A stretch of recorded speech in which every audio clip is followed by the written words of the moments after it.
agosto, cari telespettatori della Tenda TV, ben ritrovati con questo nuovo contributo di racconto dal Giubileo dei Giovani a Roma. Questa mattina all'alba è partito il gruppo che ci raggiungerà per questi 3 giorni e intanto qui con me c'è Valentina. Valentina, qual è il programma per questa giornata?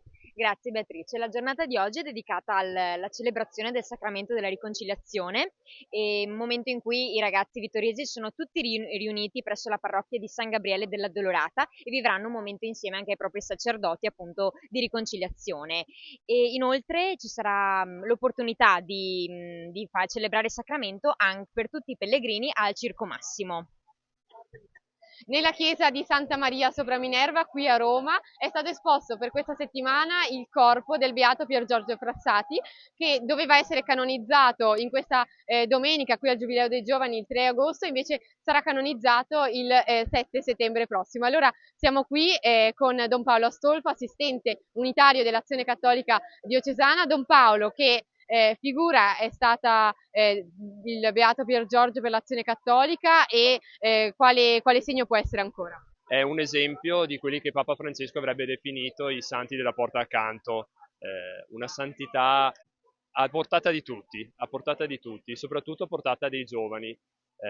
Colpiva il fatto di vedere che la sua figura, la sua testimonianza di giovane normale, ma anche molto vicino all'esperienza di giovani, forse perché impegnato su tanti versanti, perché nella sua vita non ci si tira indietro nel raccontare anche magari qualche aspetto del carattere giovanile, di un temperamento forte, però anche allo stesso tempo un giovane radicato nella fede nel Signore.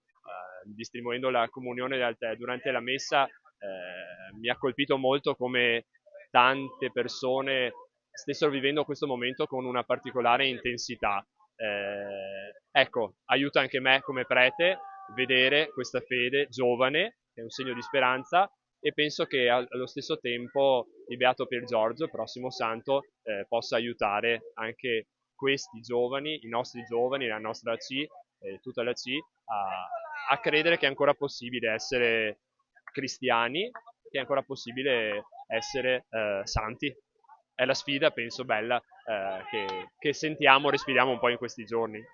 Siamo qui con Carlo e Benedetta, due giovani impegnati in Azione Cattolica ormai da tanto tempo. Abbiamo visto che avete partecipato alla messa per Frassati, organizzata dall'Azione Cattolica, e a tal proposito volevamo chiedervi cosa pensate, cosa pensano i giovani a vostro parere di questa figura. È stato bello essere qui oggi, poter vivere un momento in cui ricordare e stare vicino a questa figura tanto importante anche per l'Azione Cattolica, appunto, che quindi è un testimone che davvero ci può parlare oggi, in particolare a noi giovani che siamo qui, ma in generale ai giovani, a tutti quei giovani che vogliono impegnarsi, vogliono cercare anche di far vedere come la propria spiritualità può anche diventare un filo conduttore, una linea guida per il loro impegno nel sociale, nell'associazione e nella Chiesa. Pier Giorgio Frassati è una testimonianza per noi giovani davvero concreta. Io lo sento molto vicino come giovane, ma soprattutto come giovane di Azione Cattolica, e per il suo esempio e il suo impegno verso gli altri. E il presidente nazionale ci ha definito in questo giubileo noi giovani come una bella cordata di giovani con a capofila proprio Pier Giorgio Frassati, e io devo dire che in questa settimana mi sono proprio sentita parte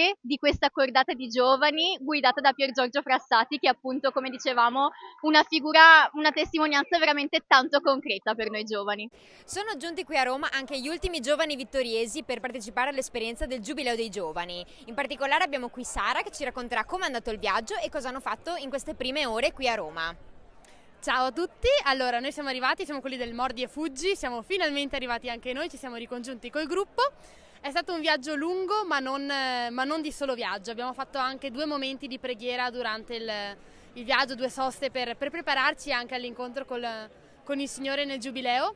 Appena arrivati abbiamo avuto modo di sistemarci, quello sì, e poi di raggiungere San Paolo fuori le mura, la Basilica, per passare attraverso la Porta Santa, un momento cardine del Giubileo per tutti quanti.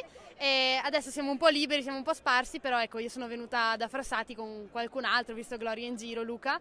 Ci tenevamo a salutare Pier Giorgio, che è caro alla C, e vedere tanta gente di AC riunita sotto lo stesso tetto è stata una bella emozione, ecco, sapersi insieme anche nel Giubileo è stato veramente emozionante.